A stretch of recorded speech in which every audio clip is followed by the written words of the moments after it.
Thank you, Susan. Hi, everybody.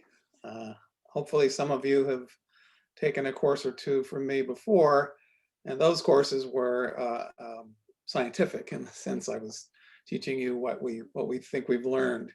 I thought we'd have more fun this time um, and just talk about science fiction.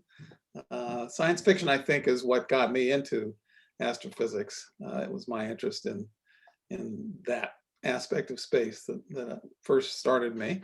And I've been an avid science fiction reader and enjoyer of science fiction movies ever since. So I thought I would take this course to look at some of the science in science fiction, or the non-science or nonsense or non-science in science fiction over the last several decades.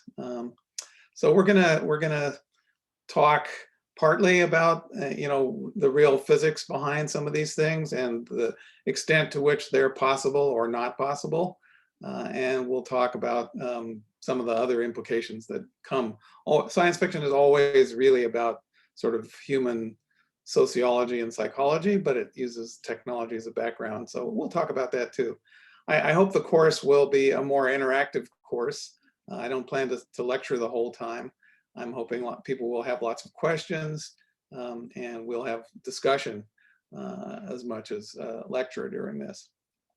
So the first week is going to be about why is space travel hard?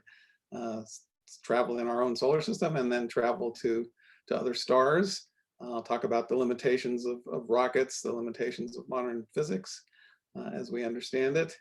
And then we're going to it's an optional reading, but there's a book called The Physics of Star Trek that I will try to go through. So that book talks about warp engines and impulse engines, wormhole travel, transporters, deflector shields, tractor beams, all that stuff.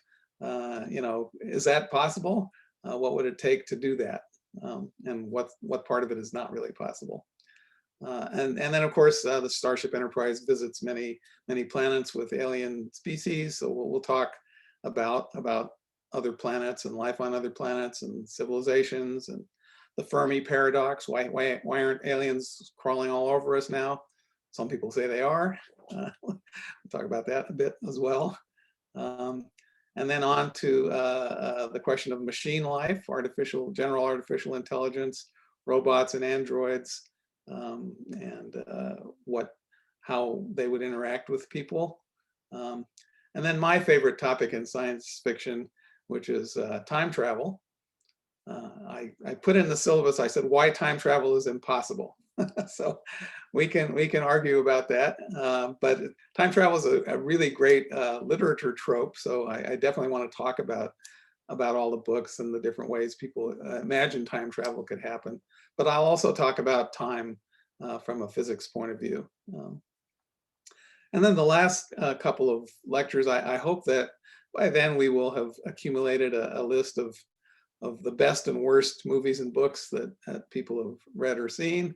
There is on the syllabus a list of a rather extensive list compiled by Andy Fracknoy of books with sort of semi-reasonable science in them, separated out by a lot of topics. So if you want to think about some books, that's a great list of books. But then I hope we'll actually maybe even view a few movie clips and certainly talk about what happened in movies and books, really good ones or really bad ones. That should end the course with a lot of fun. So I hope to see those of you who think this would be a fun thing to do in the course. It's on Mondays around lunchtime.